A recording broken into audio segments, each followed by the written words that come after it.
Esta porción se llama Vayera y apareció. ¿Por qué se le llama Vayera? Porque cuando leemos que esta porción comienza desde Génesis capítulo 18, versículo 1 al capítulo 22, versículo 24. Repito, Génesis 18, 1 al capítulo 22, 24. ¿Y por qué se le dio este nombre a la porción Vayera, que significa y apareció? Porque acá en Génesis 18, 1 dice, después le apareció.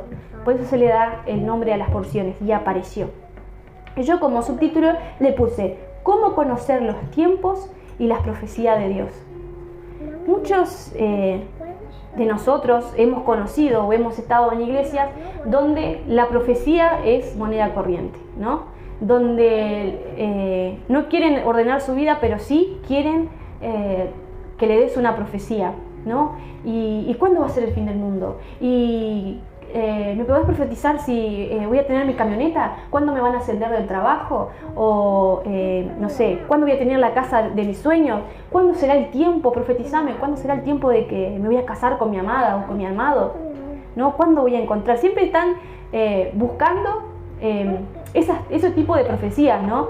¿Y a quién no le gusta que le diga, bueno, el día de mañana, no sé, alguien te va a donar una casa y te vas a vivir al campo? Yo chocha, ¿no? En el campo, ¿no? A todos nos gustaría algo, pero en la Biblia no se trata de buscar ahí, bueno, acá tengo una profecía, o buscar a alguien, un profeta, entre comillas, y que te diga el futuro, porque para eso vamos a un curandero y bueno, que nos tire las cartas, ¿no? Pero Dios no es así. Las profecías que están en la Biblia son para exaltarlo a Él, son para glorificar su nombre, son para mostrar su fidelidad, su misericordia sobre nosotros, amén. Entonces, no le voy a dar ese tipo de profecía, bueno, Olga, el día de mañana vas a tener la visión de un niño de 8 años, ¿no? O sea, no vine para dar ese tipo de profecía. Pero sí, los tiempos y las profecías de Dios nos sirven para saber dónde estamos parados, para saber en qué tiempo vivimos, cuál es el tiempo de Dios para nuestras vidas en este momento, en general, ¿sí? Entonces vamos a comenzar leyendo Génesis capítulo 18, versículo 14. 14 no, vamos a leer desde el 14 va a ser el versículo base, pero para su contexto se lo voy a leer, así que van a tener que tener paciencia. Génesis 18 dice, después le apareció Vayera, Yahweh, en el encinar de Mamre, estando él sentado a la puerta de su tienda en el calor del día, y alzó sus ojos y miró, y aquí 3 varones que estaban junto a él, y cuando los vio salió corriendo de la puerta de su tienda a recibirlos, y se postró en tierra. Y dijo, Señor, si ahora he hallado gracia en tus ojos, te ruego que no pases de tu siervo, que se traiga ahora un poco de agua y lavad vuestros pies, y recostaos debajo de un árbol, y traeré un bocado de pan, y sustentad vuestro corazón, y después pasaréis, pues por eso habéis pasado cerca de vuestro siervo. Y ellos dijeron, haz así como lo has dicho. Entonces Abraham fue deprisa a la tienda de Sara y le dijo, toma pronto 3 medidas de flor de harina y amasa y haz tortas. En la Reina Valera dice, y haz panes cocidos debajo del recoldo. Y corrió Abraham a las vacas y tomó un becerro tierno y bueno y lo dio al criado y éste se lo dio prisa a prepararlo. Tomó también mantequilla y leche, el becerro que había preparado, y lo puso delante de ellos, y él estuvo con ellos debajo del árbol, y comieron. Y le dijeron, ¿dónde está Sara, tu mujer? Y él respondió, aquí en la tienda. Entonces dijo, de cierto volveré a ti, y según el tiempo de la vida, he aquí que Sara, tu mujer, tendrá un hijo. Y Sara escuchaba a la puerta de la tienda, y estaba detrás de él. Y Abraham y Sara eran viejos, de edad avanzada, y Sara le había cesado ya la costumbre de las mujeres. Y se rió, pues Sara entre sí diciendo, después de que he envejecido tendré deleite, siendo también mi señor ya viejo. Entonces Yahweh dijo a Aarón, se me confundió los tantos ahí. Entonces dijo Yahweh a Abraham, ¿por qué se ha reído Sara, diciendo, ¿será cierto que ha de dar a luz ya vieja? ¿Hay para Dios alguna cosa difícil? Al tiempo señalado volveré a ti, y según el tiempo de la vida será Sara tendrá un hijo. Bueno, les leí todo esto para que tengan en contexto lo que vamos a hablar. Acá nos dice en el versículo 14, ¿hay para Dios alguna cosa difícil? Al momento señalado, volveré a ti según el tiempo de la vida. Sara tendrá un hijo. El tiempo señalado. ¿Cuál es el tiempo señalado? ¿En qué tiempo estarían ellos? ¿En el año 200 antes de Cristo? No sé, en la fecha cerca de Navidad. ¿Cuál era el tiempo señalado que hay? Ninguna palabra dentro de la Biblia está de más ni de menos, ¿no? Esta palabra está justa y perfecta para poder entender el contexto. Como dije, recuerdo, ¿no? El Antiguo Testamento fue escrito en hebreo, en el idioma hebreo, y el Nuevo Testamento fue escrito en griego. Lo que esta palabra nos está queriendo decir, tiempo señalado acá, es la palabra moed. Esta palabra moed aparece por primera vez en Génesis, no lo busquen, pero si quieren lo anotan, Génesis capítulo 1, versículo 14. Esta palabra moed, tiempos señalados, aparece también, dice así: dijo luego Dios, haya lumbreras en la expansión de los cielos para separar el día de la noche y sirvan de señales para las estaciones, para días y años. ¿Para qué dice acá? Para las estaciones. Y acá nos está hablando que las lumbreras eran para separar el invierno, el otoño, la primavera, el verano. No. Esta palabra estaciones en el hebreo es la palabra también moed. ¿Saben qué significa moed? Moed significa fiesta, tiempo determinado, solemnidades, tiempo fijo, temporada. Eso es lo que significa moed, ¿sí?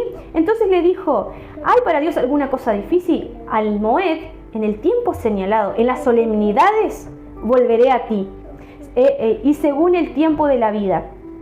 O sea, ¿en qué solemnidad, en qué festividad estaba ese momento Abraham?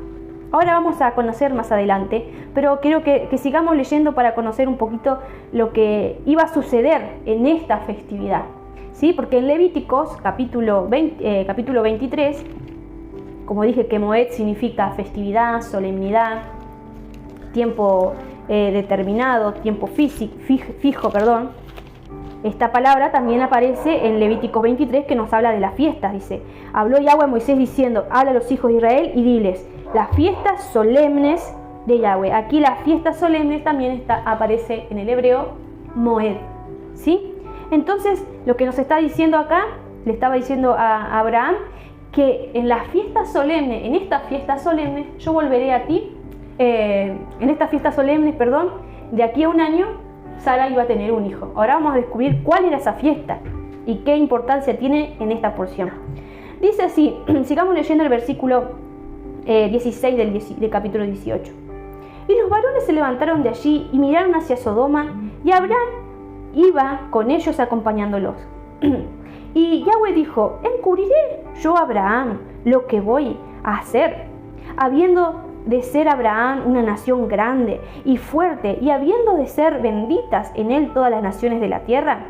Porque yo sé que mandará a sus hijos y a su casa después de sí, que guarden el camino de Yahweh, haciendo justicia y juicio, para que haga venir Yahweh sobre Abraham lo que ha hablado acerca de él.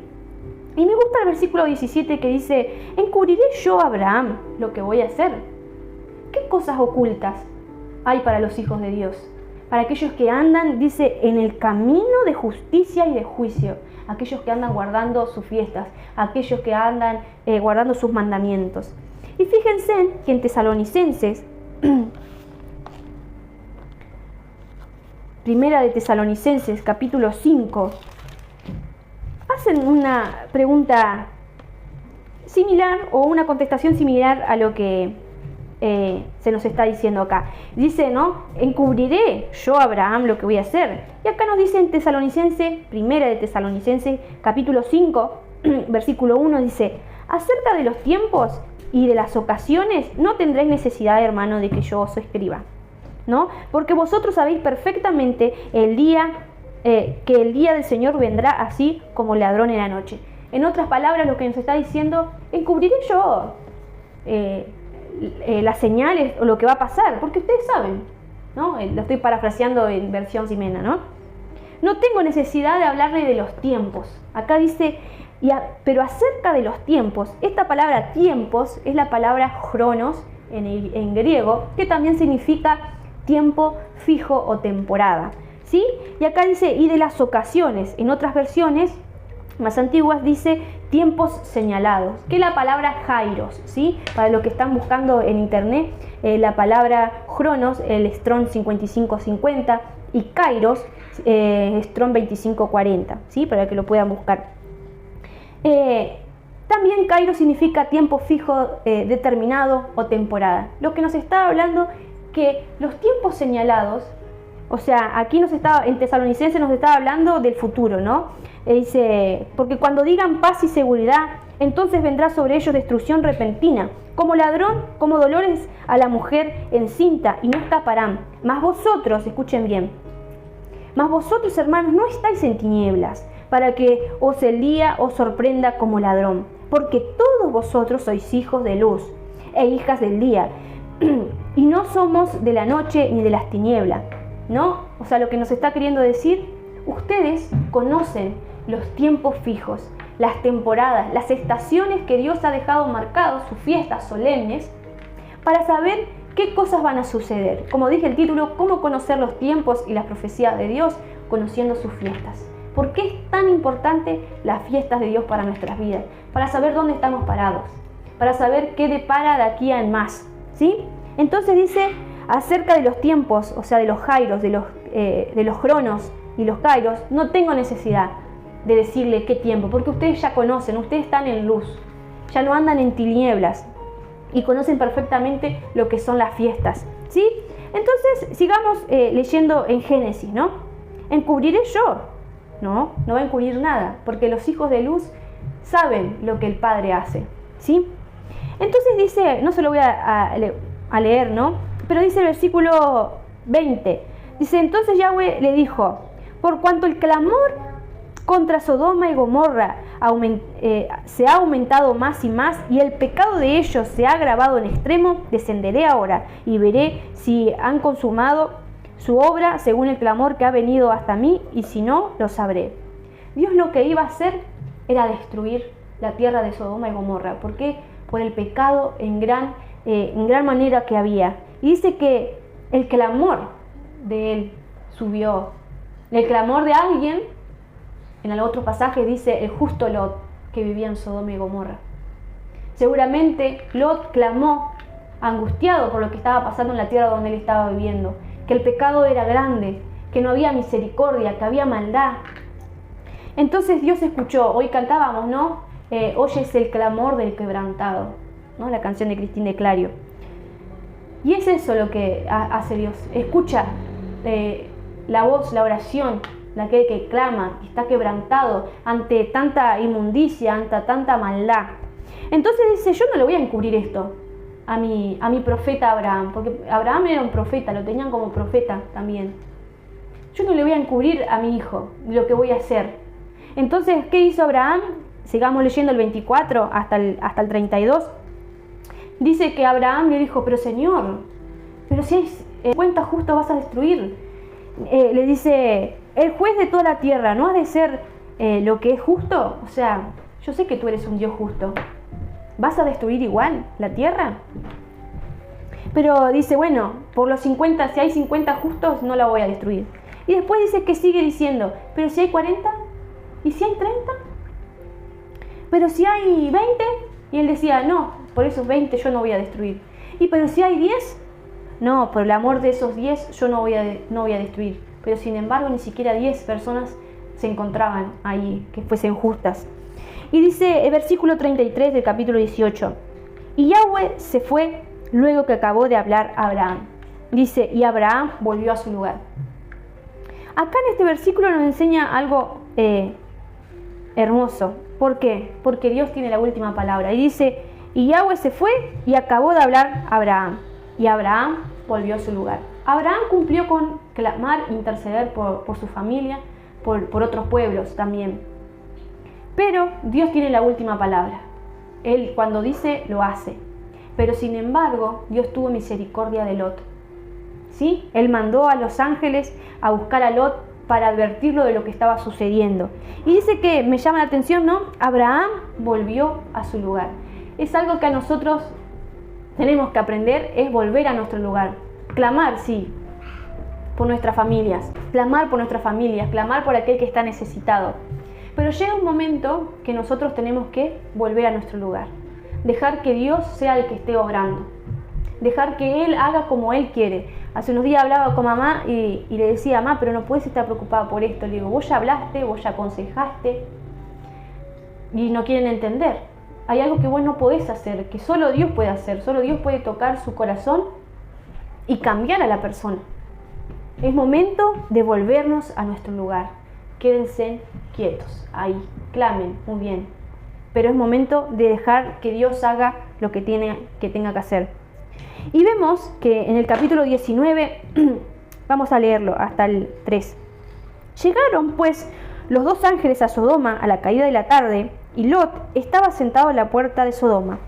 Y viéndolos Lot se levantó a recibirlos y se inclinó hacia el suelo. Y dijo, ahora, mis señores, os ruego que vengáis a casa de vuestro siervo y os hospedeáis y lavaréis vuestros pies y por la mañana os levantaréis y seguiréis vuestro camino. Me gusta acá, en otras entre paréntesis, esto, lo que hizo Abraham cuando llegó también le lavó los pies, los hospedó, y acá Lot también. En otras oportunidades mi esposo ha hablado de la importancia de la hospitalidad que nos enseña esta porción también, ¿no? Quería no dejar pasar esto, ¿no?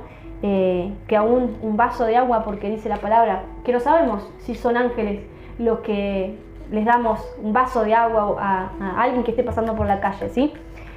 Cierro paréntesis. Dice que los ángeles respondieron, no, que en la calle nos quedaremos esta noche. Mas él porfió con ellos mucho y fueron con él. Y entraron en la casa y les hizo banquete y coció panes sin levadura y comieron. ¿Cuál era la fiesta que se celebraba? ¿Cuál era el tiempo señalado? La festividad, panes sin levadura. Ahí vemos que a pesar que la maldad que lo asedía a Lot, que lo rodeaba a Lot, él aún así celebraba panes sin levadura. Pero ustedes me pueden decir, pero Lot es mucho antes que Levítico. Entonces, ¿cómo es eso? Si hasta Levítico no se había dado ese mandato de celebrar la fiesta de panes sin levadura. Lo que pasaba era que antes también se celebraba, porque antes existía, como dije y repito, el sacerdocio según el orden de Melquisedec, que se pasaba de papá a hijos, y se pasaba. Luján le enseñaba a su hija los 10 mandamientos, y su hija le enseñaba a su hija, a su nieta, los 10 mandamientos, y así era antes.